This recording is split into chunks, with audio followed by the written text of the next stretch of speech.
If Al Capone was the Mafia's showman and Lucky Luciano the grand architect of American organized crime, there was a third king, a sovereign who ruled longer and with more power than any other, and his name was Carlo Gambino. He was a quiet boss, the maestro of shadows. Forget the movie gangster who lives in mansions and sprays bullets from a Tommy gun. Gambino's story is that of a ghost, a man whose strength didn't come from the noise of his guns, but from the silence he imposed, and so he became New York's invisible king. Born in Sicily in 1902, in a town steeped in the traditions of the Cosa Nostra, Carlo Gambino didn't learn crime on the streets of New York. He brought it in his blood. His family was already part of the Sicilian Mafia's web of power, and he was raised within that code of silence, warped honor, and calculated violence.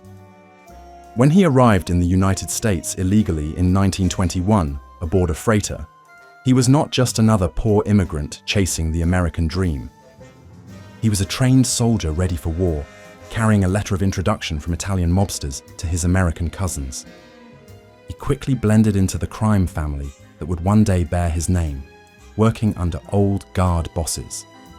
His mentor, the figure who influenced him most, was one of the most feared men in the history of organized crime, Albert Anastasia. Anastasia was the personification of brutality. Known as the chief executioner, he headed the dreaded murder, Incan, the Mafia's official death squad, responsible for hundreds of killings. Anastasia was hot-tempered and impulsive, ruling by fear and solving problems with a pile of bodies. Gambino, his underboss, was the opposite. Calm, analytical, and incredibly patient, he watched his boss's every move. He learned from Anastasia's efficiency, but he also saw his unrestrained violence not as a sign of strength, but as a fatal weakness. Every public murder, every burst of rage, was needless noise that drew unwanted attention from the police and the government. For decades, Gambino served as a loyal, discreet subordinate, amassing power, respect, and a vast fortune while he waited, with a predator's patience, for the perfect moment to deliver checkmate. That moment came on the morning of October 25, 1957. Tired of Anastasia's increasingly erratic and dangerous rule, and with the blessing of other bosses like Vito Genovese and Meyer Lansky, Gambino carried out one of the most surgical, iconic coups in Mafia history. There was no prolonged gang war, no months of street shootouts. Instead, there was a single, shocking burst of violence. Albert Anastasia was relaxing in a barber's chair at the Park Sheraton Hotel in Manhattan, his face covered with hot towels, completely vulnerable. Two gunmen entered with handkerchiefs over their faces and unleashed a volley of bullets, killing the chief executioner instantly. It was an audacious, clean, professional hit. No one was ever convicted of the crime, but everyone in the underworld knew who was behind it. Carlo Gambino, the silent underboss, had become the boss. With power finally in his hands, Gambino began a silent revolution. He inherited an army of killers and thugs, but set out to run it like the president of a multinational corporation. His philosophy was simple and brilliant: maximum profit, minimum risk. One of his first and most important decisions was to prohibit his men, in no uncertain terms, from getting involved in narcotics trafficking. He had no moral objections. His calculus was purely pragmatic. He knew the long, inevitable prison sentences, along with the relentless attention from federal agencies that came with the narcotics trade, weren't worth the profit. The risk outweighed the reward. Instead, he steered his family toward quieter, systemic crimes, those that seeped into the city's very structure. He expanded his grip on labor unions, especially along the docks and in construction, allowing him to siphon off millions of dollars from public and private projects. He ran a vast loan sharking network, becoming the underworld's unofficial banker, and most importantly, he pioneered the infiltration of legitimate businesses, using front companies to launder money and generate clean income. The Gambino family became an octopus whose tentacles stretched across New York's economy, from garbage hauling to the garment industry, quietly and steadily, sucking out profits. Gambino's true genius lay in his ability to rule by cunning, not by the bullet.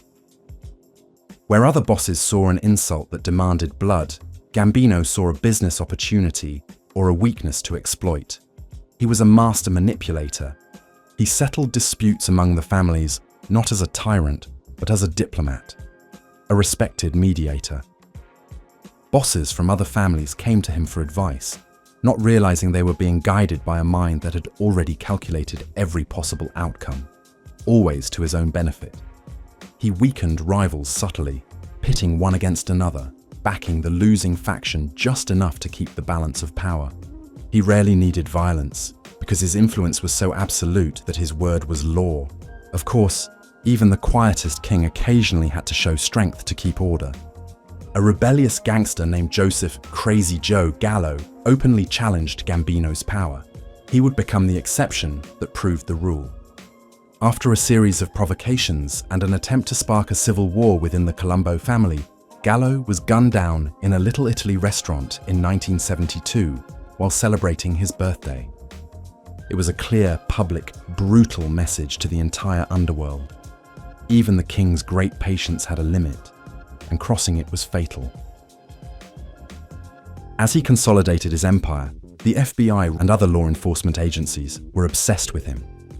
They knew, beyond a shadow of a doubt, that Carlo Gambino was the unofficial capo di tutti I capi, the most powerful mafia boss in all of America. They mounted a massive, continuous surveillance operation. They bugged his home, his cars, and the places he frequented. They tailed his every step day and night. But Gambino was a ghost, a master of discretion. He lived in a modest brick house in Brooklyn, in a middle-class neighborhood. He drove a simple car and spent his days tending his garden. His most important business conversations were held in whispers during slow walks around the block, far from any microphone. To the outside world and to his neighbors, he was just Mr. Gambino, a harmless, retired Italian old-timer. The FBI racked up thousands of hours of surveillance and mountains of reports, but never obtained a single concrete piece of evidence to convict him of a major crime. He was, to the authorities' frustration, practically untouchable. Carlo Gambino's story would end in a nearly anticlimactic way, a finale that, in itself, stands as his greatest and most definitive victory. On October 15, 1976, just as the federal government was finally beginning to succeed in jailing other family bosses under new laws, Carlo Gambino died in his own bed of a heart attack.